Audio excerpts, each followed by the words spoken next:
Leitura dos Escritos Sagrados do livro O Caminho da Felicidade. Palestra de Meishu Sama sobre o ensinamento O Segredo da Felicidade. A lógica e a posição do Yukon, a alma de nossa alma. Ter boa sorte e conseguir melhorar os aspectos da vida conforme nossos desejos chega a ser muito simples quando agimos com uma certa lógica. Em primeiro lugar, é de suma importância adotarmos esse raciocínio e, após essa consciência, divulgá-lo para que também se torne conhecido por outras pessoas. Pela falta de conhecimento dessa verdade é que as pessoas vivem se esforçando em atingir bons resultados, mas buscam-nos de formas artificiais, o que as leva a perder tempo e a não alcançar a felicidade que tanto desejam. Esclarecendo, diria que uma existência harmoniosa consiste em saber e aceitar que o espírito precede a matéria e que o nível espiritual das pessoas é determinante para a felicidade de cada um. Tudo está relacionado assim. No mundo espiritual existem 180 camadas de diferentes níveis, onde se encontram os espíritos das pessoas, também chamados de Yukon, o que quer dizer que todo ser humano está ligado a alguma dessas camadas do mundo espiritual em que o seu Yukon habita. Por sua vez, essas camadas abrangem desde os níveis inferiores até os mais elevados, e a sorte, o destino de cada um, vai depender do nível em que o seu Yukon se encontrar.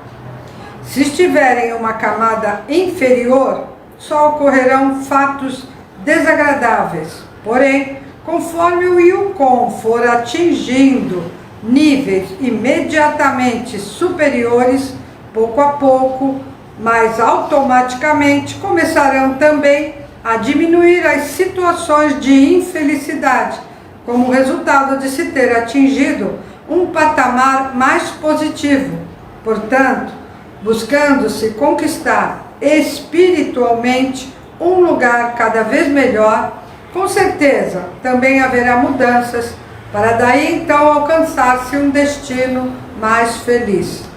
Tomemos como exemplo uma pessoa que esteja à procura de uma boa casa para morar, tendo como referência o bairro, a localização, a qualidade do imóvel.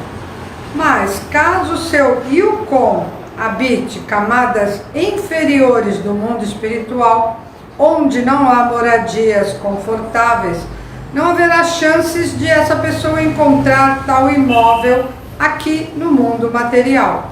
Porém, quando o Yukon de alguém já se encontra em camadas superiores, mesmo que a pessoa não se empenhe na procura do imóvel tomado aqui como exemplo, acaba por encontrá-lo, porque assim está determinado pelo plano espiritual. Isso é destino. Não basta a inauguração de uma igreja para que haja sua expansão, pois a dificuldade em se formar membros está vinculada à morada da alma de cada um. E geralmente ela se encontra em lugares inferiores. E o mesmo acontece com a aceitação ou a rejeição da nova fé em uma família. Ainda que o novo membro se dedique de corpo e alma, caso seus pais ou seus filhos não entendam a sua decisão ou fiquem contrariados com isso, é sinal de que o espírito do próprio dedicante ainda não atingiu um nível apropriado. Isso quer dizer que a elevação espiritual de alguém atrai para cima outras pessoas que mantêm conexão com ela, porque pais e filhos estão ligados pelo fio espiritual, como se os filhos fossem os galhos de um tronco. Assim, quando os pais sobem, carregam consigo os próprios filhos, o que facilita a harmonia entre eles. Mas só falar não é suficiente. É necessária a elevação espiritual da pessoa, cuja possibilidade de ser aumentada pode advir de sua própria dedicação na obra de Deus.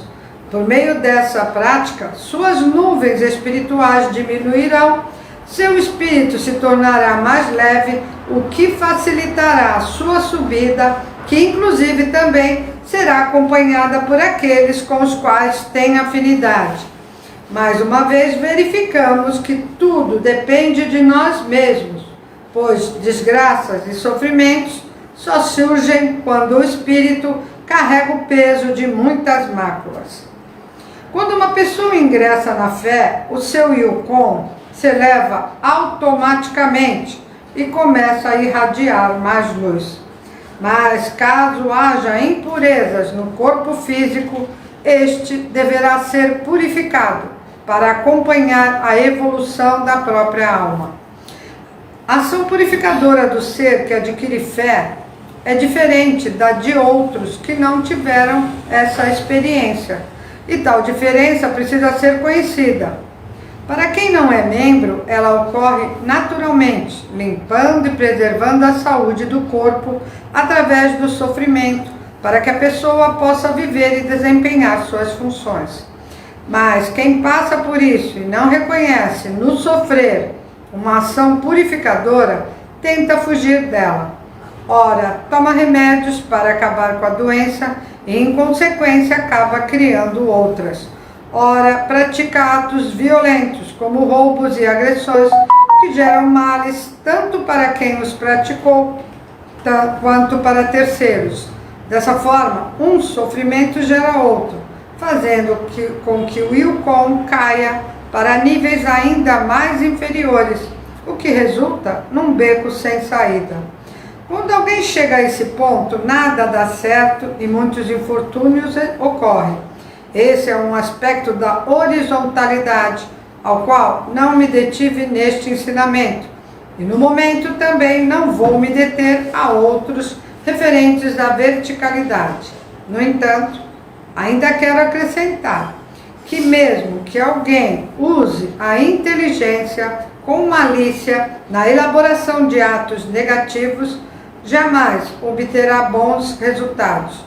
Pode ser até que atinja uma situação de maior conforto por ter conseguido acumular recursos financeiros, mas sempre ocorrerá alguma coisa que fará com que todo o dinheiro acumulado seja gasto. Inclusive, em decorrência disso, existe até a possibilidade de que dívidas venham a ser contraídas. Para que Deus conceda a graça de o espírito ficar mais leve, é preciso que outras pessoas sejam salvas. E na falta dessa virtude, a eliminação das máculas de alguém se dá por outro processo, pelo sofrimento, que corresponde a outra forma de purificação. Basta entender essa lógica para perceber que viver no mundo material não é tão difícil, pois tudo que causa sofrimento não passa de uma ação purificadora. Interpretando-se esse pensamento de forma Daijo, constatamos que essa manifestação purificadora ocorre em todos os seres e ambientes. Na natureza, por exemplo, as pragas que surgem nas plantações também são ações purificadoras, pois elas estão eliminando as impurezas deixadas pela amônia, adubos e esterco utilizados no preparo da terra. Assim, pequenos insetos e pragas têm a função de eliminar os efeitos desses produtos tóxicos que se infiltram nas plantas. Tal fato nos ensina a importância de se manter o solo puro, sem o uso de adubos, quer químicos, quer orgânicos, para se impedir o aparecimento de pragas. Da mesma forma, devem ser interpretados os incêndios, roubos e trapaças. Tudo indica tratar-se de um bem ou de dinheiro que, de alguma maneira, apresentava uma mácula em sua origem.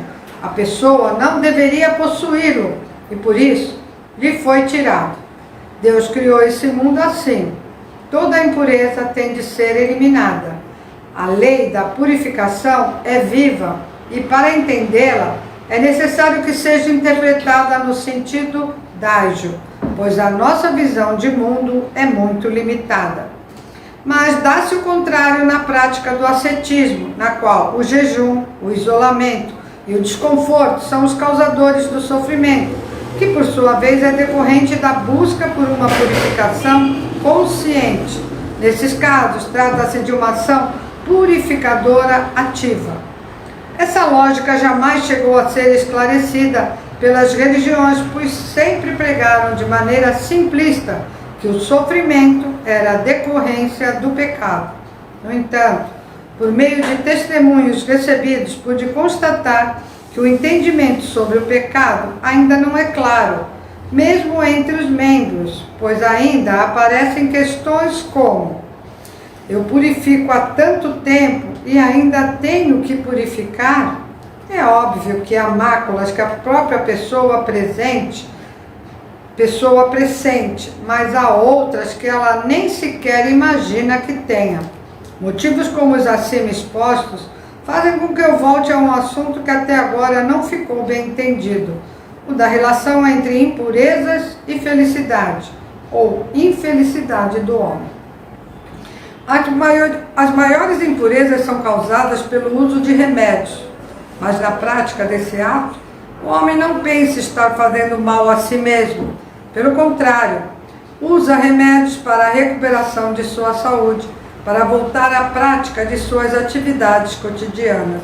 Mas ele é vítima ao ser iludido sobre a ação curadora dos remédios. Inclusive, esse foi o maior engano que já ocorreu com a humanidade. E foram os próprios médicos que cometeram esse ato equivocado ao acreditarem estar ajudando os doentes. O mundo estava organizado assim, porque na era da noite, a verdade não era vista de forma clara. Então, durante muito tempo, imperaram práticas erradas. Não houve quem as detectasse, e esse foi o destino do ser humano, sofrer sem descobrir a verdade. No entanto, ao me usar, Deus ensinou que para mudar o destino do ser humano, tem de haver necessariamente a elevação da posição espiritual dos homens. E ao procurarem se manter em camadas mais altas por uma ação reflexa, haverá a ocorrência de acontecimentos que trarão felicidade a este mundo. Mas de forma inversa, ou seja, quando na vida de alguém começarem a acontecer fatos ruins, todos os males surgirão ao mesmo tempo. Então, ao ocorrer um infortúnio, a saúde também será afetada. E por isso, é tão comum as pessoas dizerem: quando se tem saúde, se tem a força da sorte. Frente às dificuldades da vida, há aqueles que demonstram fragilidade ao procurarem resolver seus problemas com cartomantes, tarô, sortes em geral. Isso revela insegurança da alma, que teme por tudo que possa vir a acontecer. E é essa fragilidade que acaba por se refletir na vida e na saúde de alguém. Devemos lutar, procurando conquistar um lugar cada vez mais próximo de Deus, e não devemos nos acomodar, pois um espírito livre de máculas torna-se leve e sobe mais para junto dele. Deus respeita muito o desejo de cada um. Acreditando nesse princípio e buscando segui-lo, o ser humano então não mais precisará se preocupar com a própria sorte. Poderão até surgir alguns sofrimentos momentâneos para eliminar as nuvens do corpo espiritual. Mas em seguida, ele já se equilibrará novamente e a pessoa alcançará a felicidade. Como já disse no início, repito que a lógica da fé é clara. E ao se tornar conhecida, chegamos a descobrir o segredo da felicidade. Isso é quase parecido com o outro que a gente leu na quinta-feira. E eu falei, né, que é simples ser feliz. Muito simples. É só seguir o que está aqui. Né? Tem coisa melhor do que ajudar as pessoas, né? Ato de virtude, né? Ajudar a humanidade. Não precisa ajudar toda a humanidade, a gente não consegue, né? Mas a gente viu um filme ontem da Madre Cabrini, verídico, né? Poxa, a mulher trabalhou. Então, como eu falei, né? Ela deu uma ajuda no lado material para as pessoas, né? Apoio espiritual também, com orações, mas quando eu falei da outra vez que o jorei é um ato que ajuda as pessoas a saírem do nível que elas se encontram, né? Como foi lido aqui. Então, para conseguir ser feliz, por isso mesmo ela fala que jorei não é só para eliminar a doença, né? É para a pessoa ser feliz. Porque ela melhora no nível espiritual e para onde ela, cada vez que ela sobe mais, ela vai conseguindo coisas melhores. Saúde, paz, dinheiro, né? Tudo em abundância. Então é simples, gente. É só dedicar. É só praticar aquilo que a gente prometeu para Deus, que é ajudar na construção do reino de Deus na Terra, né? Para conseguir que mais pessoas elevem o espírito, porque o reino de Deus, quando concretizar na Terra, só vai habitar quem tiver com o espírito elevado. O mesmo Sama fala que a gente vai conseguir. A gente vai conseguir.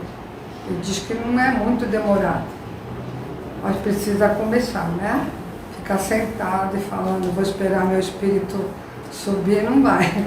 Então é rápido quando começa a dedicar.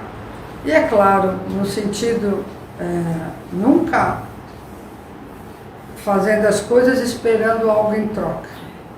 A verdadeira bondade, o verdadeiro amor é fazer sem esperar nada, sem interesse nenhum. E Deus sabe o coração de cada um. Então, se as coisas não estão acontecendo e as pessoas, nós estamos dedicando e nada muda, precisa avaliar o coração. Como que eu estou dedicando? Eu vou lá na igreja dedicar porque estou passando por uns problemas. Não é assim.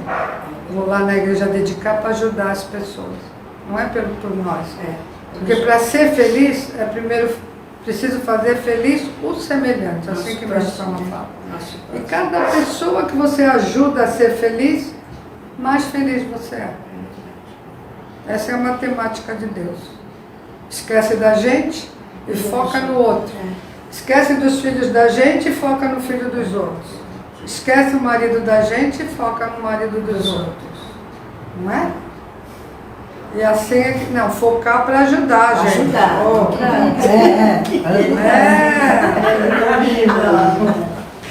ajudar. Ajudar a ser feliz. Né? Então tá bom, gente. Muito obrigada. A companhia de todos. Uma boa noite.